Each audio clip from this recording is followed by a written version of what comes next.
I didn't expect him to touch me like that. Not with hunger, but with patience.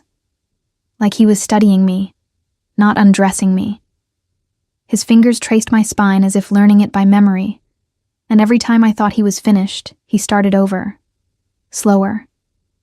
He didn't rush. He didn't ask.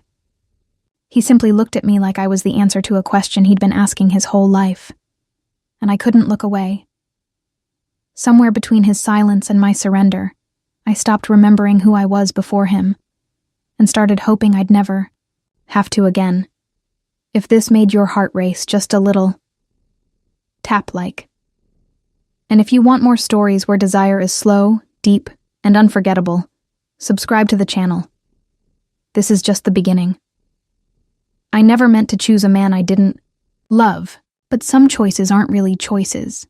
They're promises you make with your whole life and hope your heart will catch up later. It was the third Thursday of October when the morning wind turned sharp. I remember it because the tea wouldn't steep properly. The leaves floated like they'd forgotten how to settle. Mother was humming again, a song I didn't recognize, but her voice, faint and cracked, curled through the kitchen like steam. Ethan sat at the end of the wooden table, drawing spaceships on the back of an envelope we could never afford to mail. His fingers were smudged with graphite, and his hair stood up like it had never been combed, because it hadn't. Outside, the Vermont maples were already nearly bare. The light came in pale gold and cold. I poured the tea into 2 mismatched cups and placed one in front of her, careful not to startle her hand. Her grip had been weaker lately. Some days she forgot which season we were in. "Did Dad drink tea like this?" I asked, knowing the answer. "He drank coffee," she whispered, squinting at me. "Said tea was for women and preachers." We laughed softly. It felt good. But then her eyes drifted to the window like something outside might explain everything. The knock came just after 9. 3 short raps. Not urgent, but not polite either. I wiped my hands on my apron and opened the door. A man in a black overcoat stood on the porch. His shoes gleamed like they belonged in a city. So did the way he held his briefcase, like it was more alive than he was. "Grace Whitmore." "Yes?" "My name is Mr. Denham. I represent Mr. Elliot Ashcroft." I'd never heard of him, but the name Ashcroft carried a weight I didn't know how to hold. Like marble. Like a statue you weren't allowed to touch. I was asked to deliver a personal matter on behalf of Mr. Ashcroft. We sat in the living room. He didn't take off his coat. His voice was all paper and procedure as he explained the offer. Mr. Elliot Ashcroft, CEO of Ashcroft Enterprises, was prepared to cover our family's outstanding debt, settle the lien on our property, and assume all medical costs for my mother's care. In exchange, I was to become his wife. For 1 year. No publicity. No expectations beyond appearance and presence. It wasn't a romantic offer. It was business. But even business felt like a lifeline when you were drowning in bills and watching your mother's hands shake just to lift a spoon. "Why?" I asked. "Mr." Denham folded his hands. "Years ago, your grandfather, Walter Whitmore, mentored the Ashcroft family patriarch. This arrangement fulfills a promise made between gentlemen who valued honor above convenience." I stared at the lace hem of the tablecloth. "And Mr. Ashcroft? He agrees with this arrangement?" "He initiated it." That night, I couldn't sleep. I sat on the porch, listening to the night press in, heavy and quiet. Mice scurried under the floorboards. The kettle inside clicked as it cooled. In my palm, I held a small silver ring, tarnished with time. My mother's wedding ring. The one she gave me when I turned 16. "This is not for a man," she had told me. "It's for your own promise. To remember who you are, even if you forget what you want." I turned it over in my hand until the sun began to warm the edges of the porch rail. By morning, my mind was made. I sat beside my mother, her eyes far away, her tea gone cold. "I'm going," I said softly, "to New York." She blinked, slow and distant. To marry a man I don't know, I continued. So that Ethan can keep his drawings, and you can keep your window view. Her hand reached for mine, thin, shaking, but still warm. You always had your father's quiet courage, she said. I didn't know if she was seeing me or someone else, but I took the words anyway. The train station smelled like diesel and yesterday's coffee. I stood on the platform with a canvas bag, a borrowed coat, and one silver ring tucked in my breast pocket. I'd never been farther than Montpellier.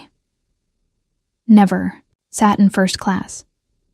Never stared down a future I hadn't chosen with such calm resolve. But something about the rhythm of the train, steady, certain, made the fear inside me go quiet.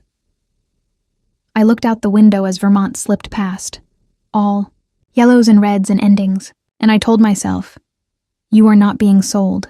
You are being sent, like a letter from someone who still believes in hope. And maybe, just maybe, someone will read you the way you were meant to be read. I didn't wear white, not because I didn't believe in it, but because nothing about that day felt like a beginning. It was more like a moment I had walked into by accident. Too late to turn back, too polite to protest. The dress was pale blue, simple cotton with a hem I'd sewn myself. My boots were clean but scuffed. I wore my mother's ring on a chain tucked under my collar, a promise around my neck, not my finger.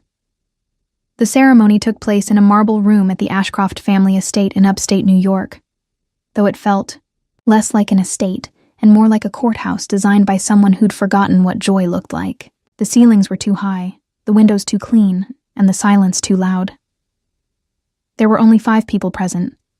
Elliot Ashcroft, myself, Mr. Denham, a justice of the peace, and a woman in gray who stood in the back like she was counting minutes. Instead of memories, Elliot stood beside me, tall, severe, impossibly composed. His suit was charcoal, his eyes the color of cold iron. He didn't smile. He didn't even glance my way until the man officiating said my name. Then, and only then, he looked at me. Not with affection, not even curiosity. It was the look of a man fulfilling a contract, measuring weight, not meaning. Do you, Elliot James Ashcroft, take Grace Elise Whitmore? His voice didn't waver when he said, I do. Mine almost did. But I said it. I do.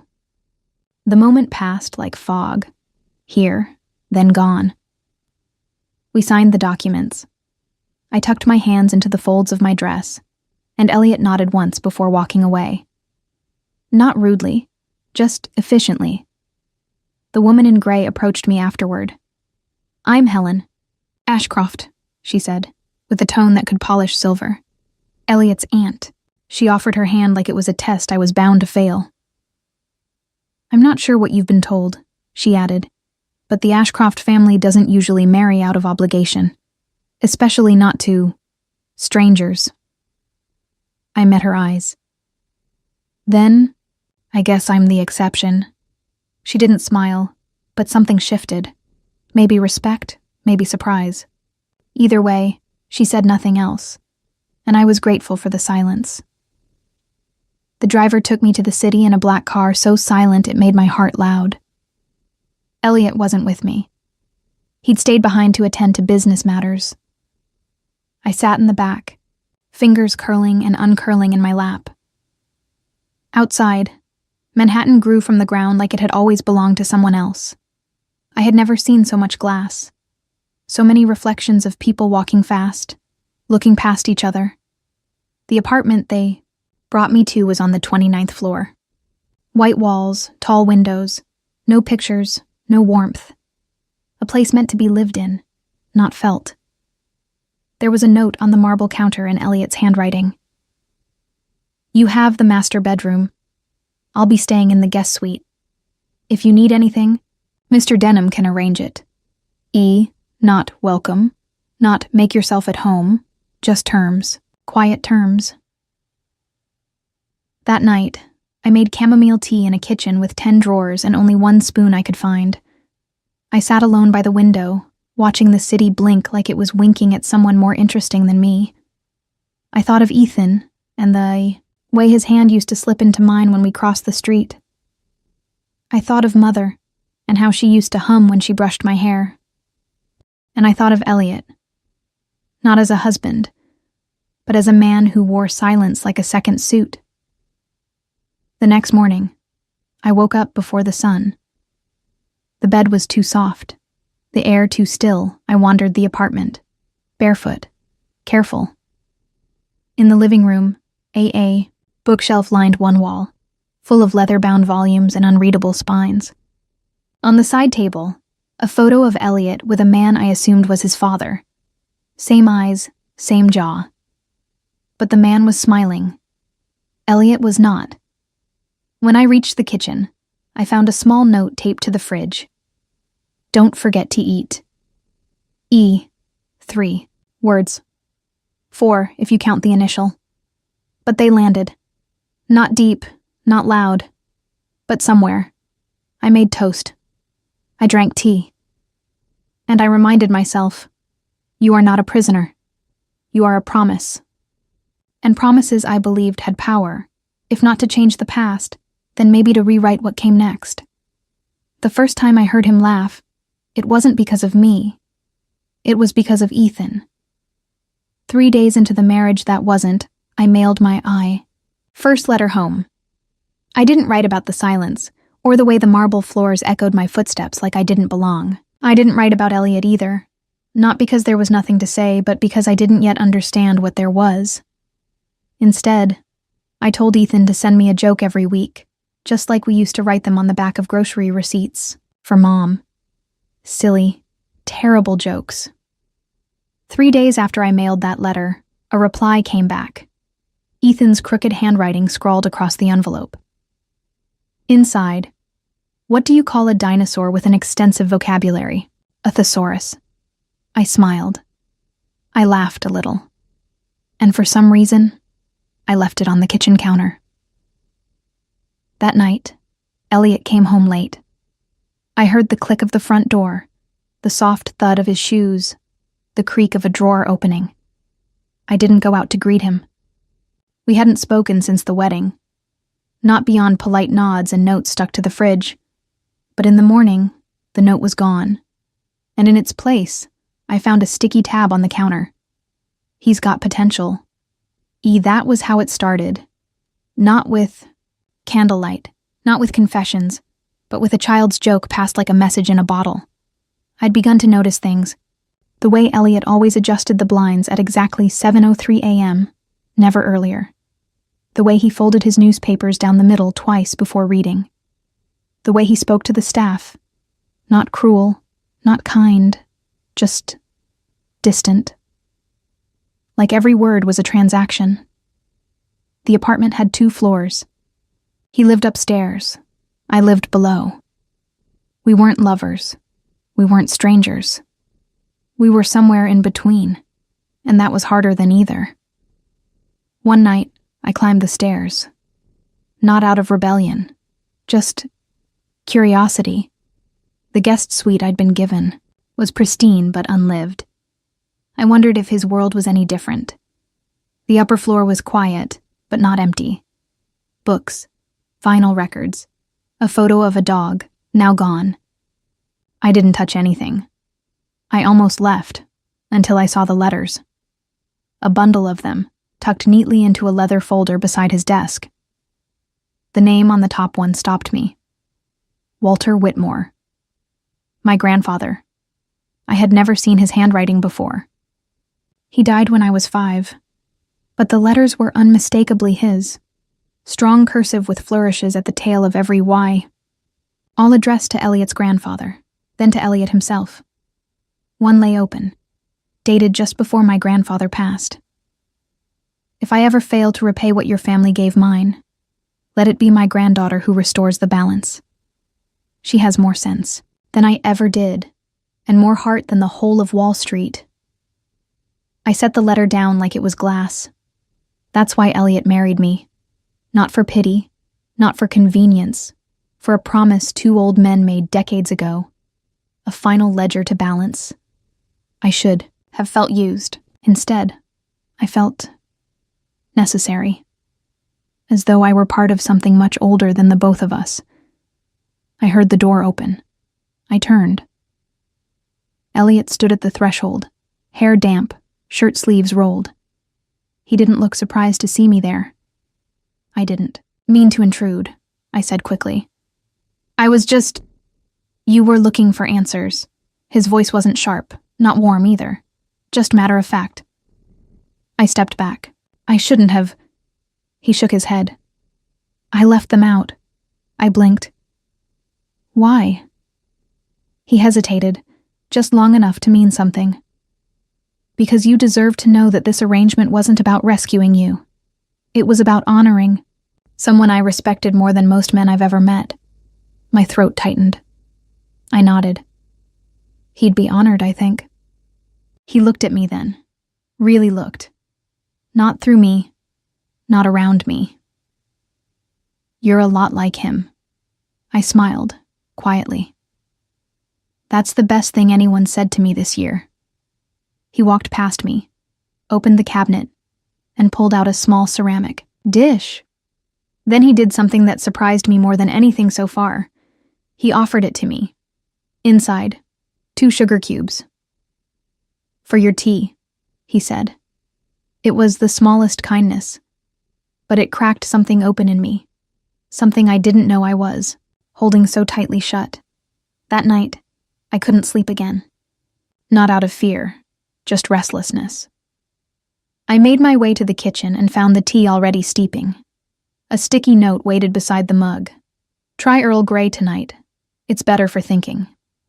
EI smiled. For the first time since arriving in Manhattan, I didn't feel invisible. I felt seen. If only a little. If only by the man upstairs. There's a certain kind of silence that only comes at dawn. Not absence of sound, but something deeper. A hush that presses against the windows and settles into the seams of the walls. In Vermont, it smelled like dew and chimney smoke. In Manhattan, it smelled like dustless air and faint coffee from the penthouse above. I had just poured my second cup of tea when I heard it. A melody. Thin, wandering. It drifted down the stairwell, like someone had opened a door to the past and let it float out. I stood still, not breathing. It wasn't a familiar song. Not exactly. But the tune stirred something. Something buried so deep I almost didn't recognize it, until I did. My mother used to hum it while cooking. Always when she made potato soup. Always just before a storm. It wasn't a real song. Just a few notes. A rhythm older than memory. I followed the sound without thinking. Up the stairs, through the glass corridor, toward Elliot's side of the apartment. The music stopped before I reached the door. I waited. Knocked. Softly. No answer. That afternoon I went looking for a book. Something to fill the space between what we were and what we weren't. The study was quiet, sunlit, tidy. I ran my fingers across the spines like I was choosing a path, not a story. And then I saw it, wedged between 2 encyclopedias. A thin, leather-bound journal, unmarked. I pulled it out. It fell open at the center. Tucked inside was a single page, yellowed at the edges, folded in thirds. I opened it. Read the first line. Stopped breathing again. Elise, if you're reading this, then I've failed to make things right while I was still alive. It was a letter. Written in my father's handwriting. To my mother. I sat down hard in the reading chair. The words blurred, then cleared. He wrote about the debt, about the investment gone wrong, about how he had tried, quietly, to protect us and failed. But there was more. Elliot's grandfather gave me a second chance once. Not out of friendship, but out of belief. If there's ever a way to repay him, to protect his legacy, do it. Even if it means asking Grace to shoulder it. She's stronger than she knows. I closed my eyes. The pages fluttered in my lap, like wings. All this time I'd thought I was cleaning up my father's mess. I hadn't realized he'd already made the decision for me, not arranged my marriage. Not manipulated, but hoped, quietly, in his final words, that I would rise. I don't know how long I sat there. When I finally stood, Elliot was at the door. Not inside, not interrupting, just waiting. I held up the letter. I didn't know, I said. About the history, about how far back this goes. He nodded once. That was the idea. I searched his face for judgment, for smugness. There was none. I'm not angry, I said. I'm just tired of being the last to know. Elliot stepped forward. Then let's not do that anymore. That's simple. Let's not do that anymore. He made tea. I watched. Neither of us spoke until the kettle hissed. He poured gently, like someone who had done it 1,000 times alone. I used to hear your mother sing, he said. When I was a boy. My grandfather took me to Vermont once, just once. I remember her humming that tune while shelling peas. It stuck. I stared. You were in our house? He shook his head. The backyard. I was shy. She smiled at me like I wasn't. My throat tightened. You never mentioned. He handed me my cup. Some things feel better when they find their way back. That night, I wrote to Ethan. I told him about the piano upstairs and the song we all forgot, but somehow still remembered. Told him Elliot liked his jokes, though I didn't tell him how I knew. And I ended the letter with a line I wasn't sure I believed, but wanted to. Maybe not all strangers stay strangers forever. The next morning, I found a folded note under my tea mug. What do you call two people trying to learn how to be human again? I don't know either, but let's keep trying. It wasn't poetry. It wasn't a vow. But it was enough. She arrived unannounced, like a winter storm that didn't check the calendar. I found her in the foyer, standing like she'd never left. Gray coat, gray scarf, gray hair tied into a bun that looked sharp enough to draw blood. Helen Ashcroft. Elliot's aunt. One of the last original Ashcrofts, and the one whose approval nobody ever seemed to ask for, but everyone still wanted. Mrs. Ashcroft. I greeted her politely. She narrowed her eyes. Just Helen will do. I'm not your mother-in-law after all. She said it like a threat, not a reassurance. I led her to the sitting room, offered her tea.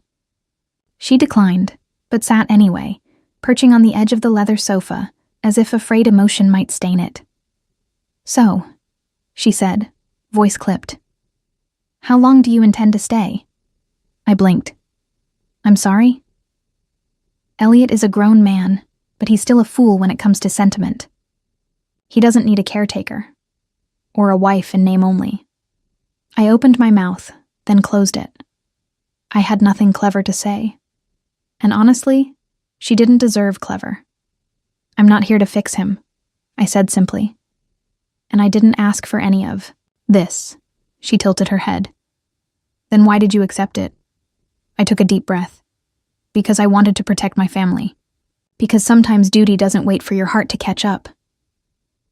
She didn't respond for a long moment. Finally, she said, Your grandfather would have liked that answer.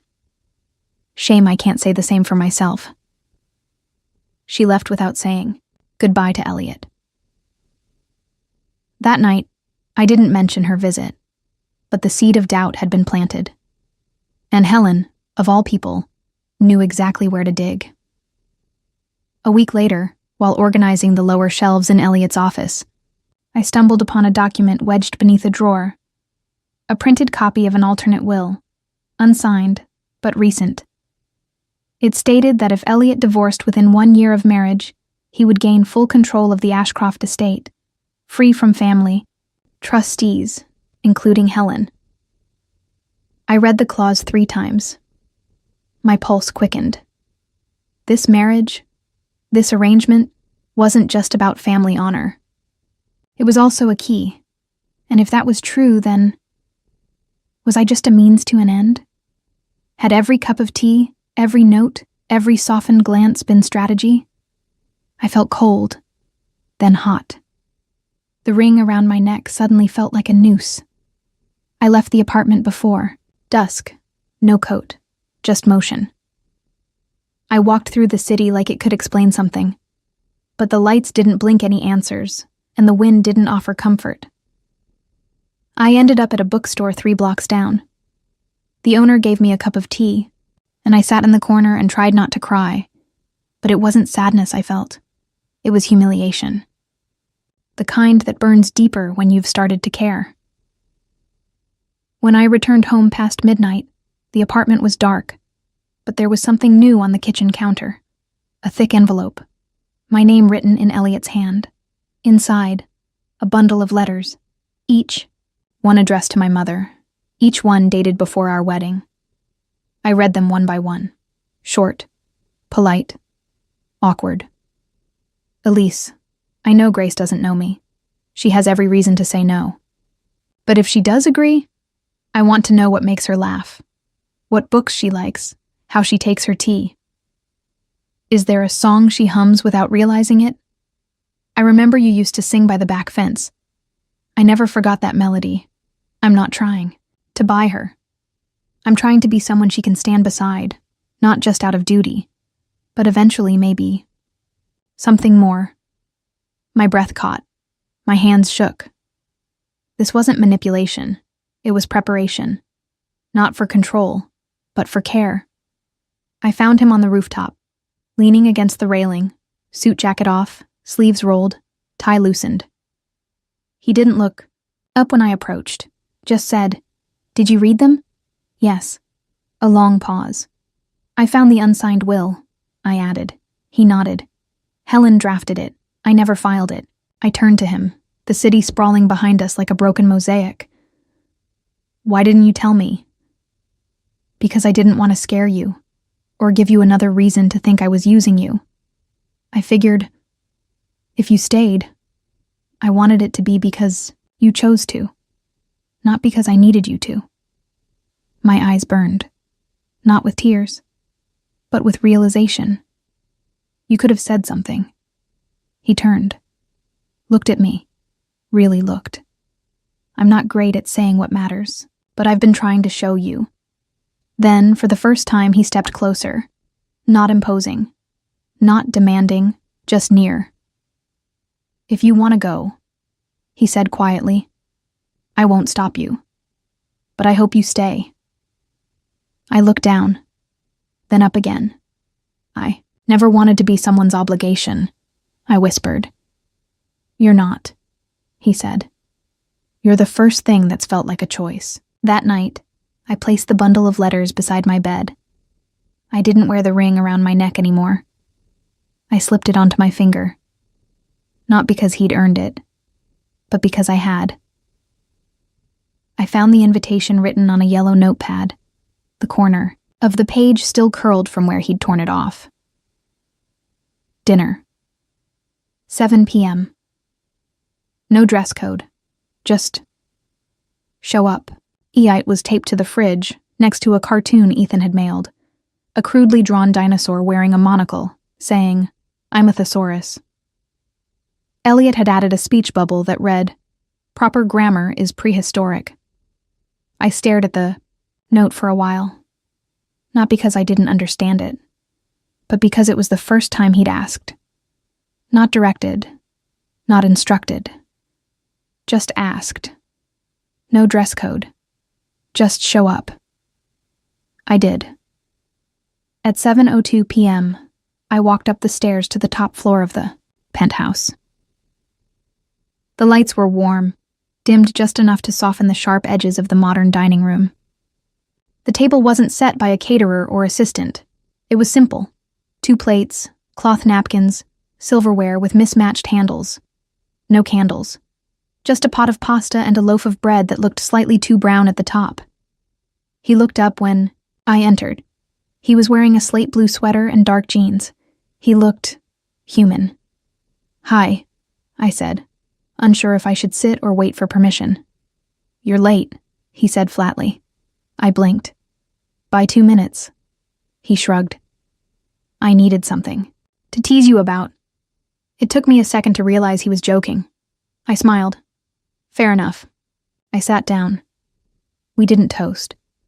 We didn't pray. We just started eating. Him passing the bread without comment, me pouring the water without spilling. It was so normal it almost hurt. For a few minutes, we ate in silence. Then, he cleared his throat. "I used to hate dinners like this," he said. "Family meals. They always came with agendas, power plays, conversations rehearsed." He cut into his pasta thoughtfully. "With you, I don't feel the need to be anyone else." I set down my fork. "That's funny," I said, "because I still feel like I'm figuring out who I am around you." He looked up. "That's not a bad thing." "No?" He shook his head. "It means there's space." He poured us both more water, the clink of ice against glass somehow more intimate than any poem. "Do you miss it?" I asked. "Miss what?" "Living alone. Being left alone." He smiled faintly. "Some days, yes. Most days, no." "Why not?" He took a long breath.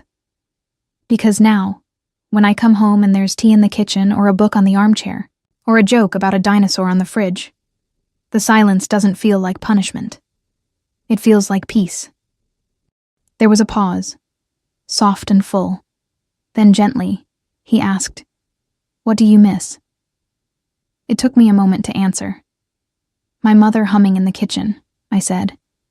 "Even when she was tired, she always made the room feel like home.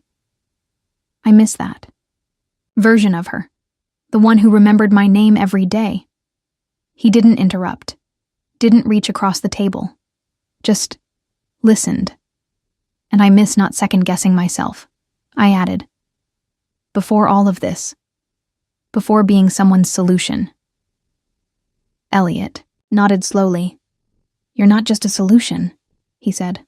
"You're the only reason this place has felt less like a museum and more like a life."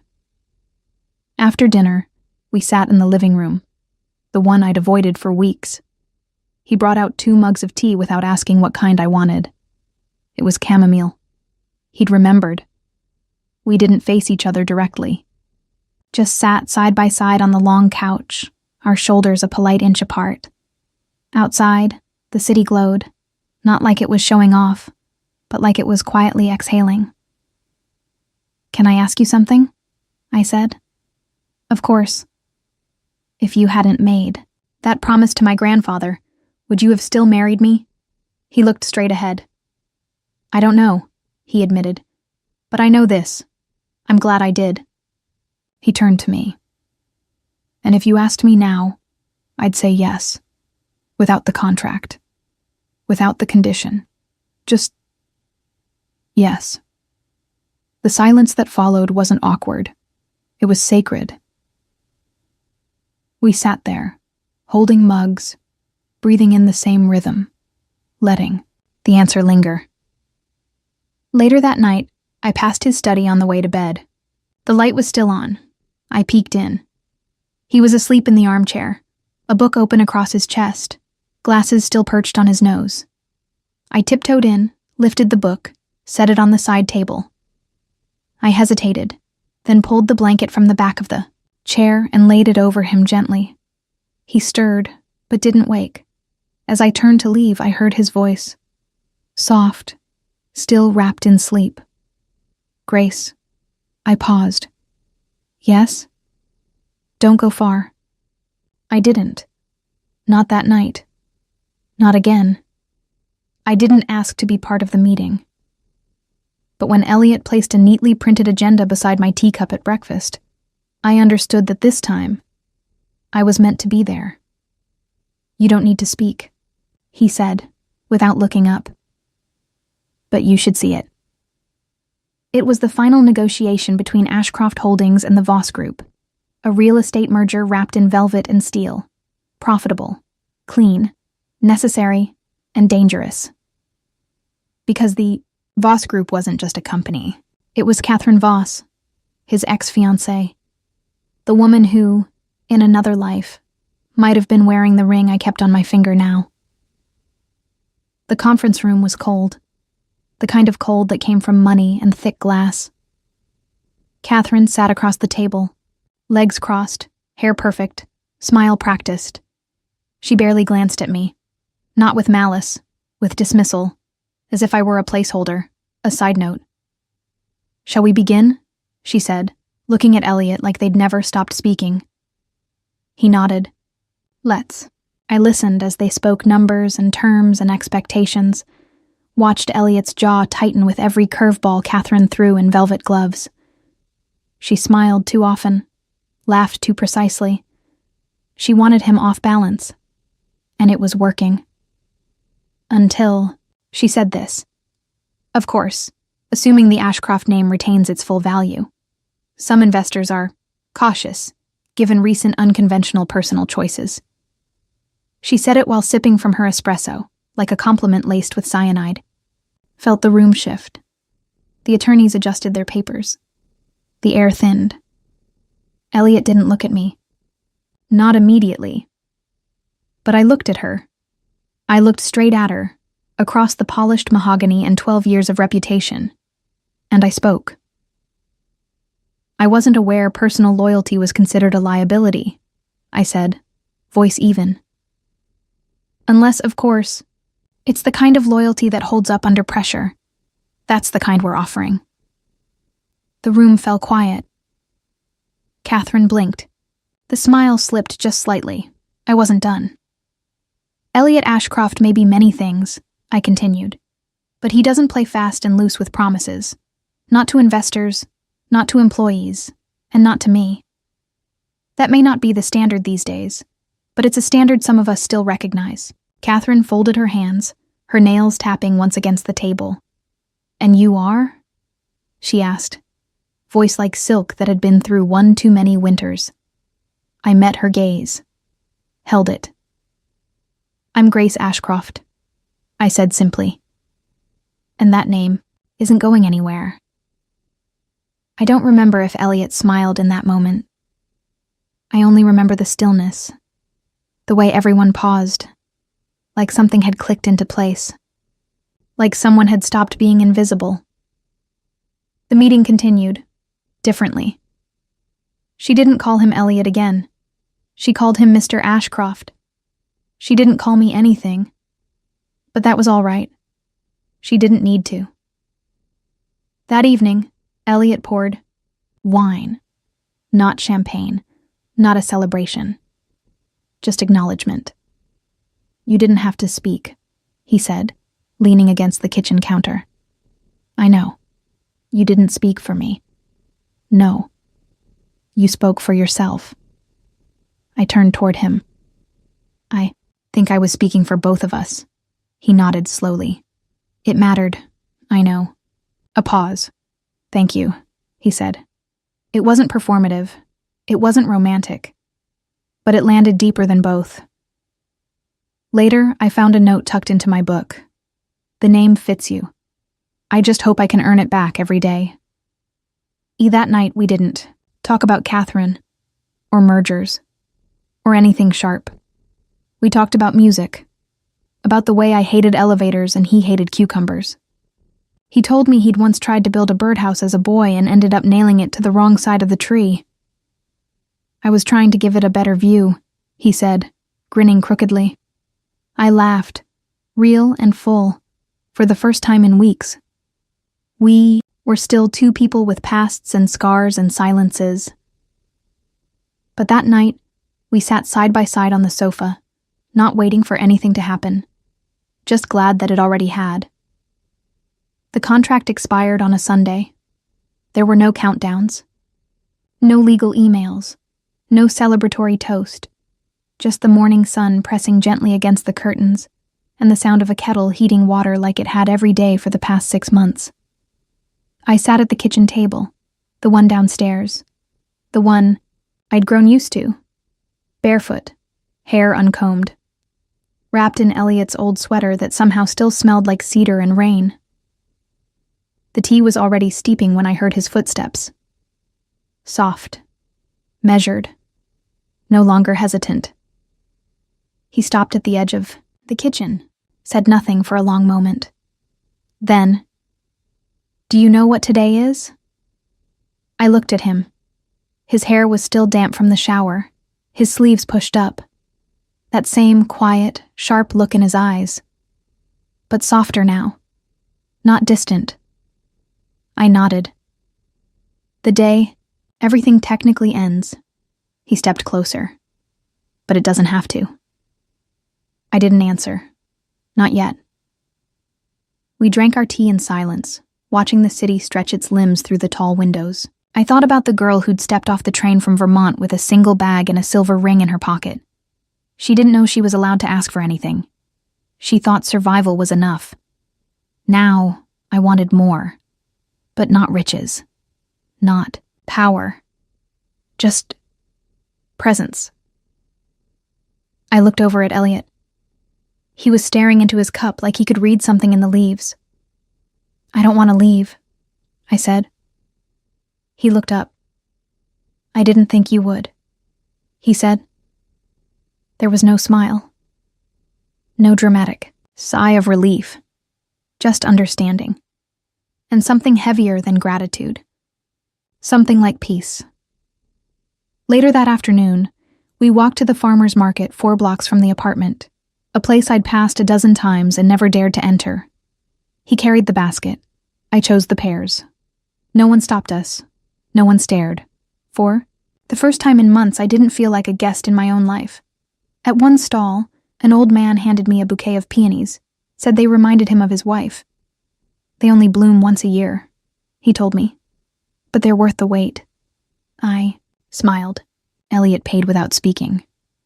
Back home, I put the flowers in a chipped glass jar, set them on the kitchen table. They didn't match the decor. They made the apartment feel like home. That night, we sat on the balcony, a blanket over both our knees, the skyline blinking like it had nothing left to prove. "Do you regret it?" I asked. "The arrangement?" He thought for a long time. "No," he said finally. "I regret that I couldn't be honest sooner, that I thought distance was the same as safety." He turned to me. "I don't want contracts anymore." "Me either." A pause. "I want choices," he said. I nodded. "So do I." We didn't kiss. We didn't make vows. We just sat there, wrapped in shared silence, until the stars blurred behind the city lights. The next morning, I wrote a letter to Ethan. "Dear E, I stayed. Not because I had to. Because this morning, someone poured my tea the way I like it. 2 sugars, no lemon. And it wasn't an accident." He remembered. And sometimes, love is just that. Someone remembering the things that make you feel like yourself. Love, G.I. left.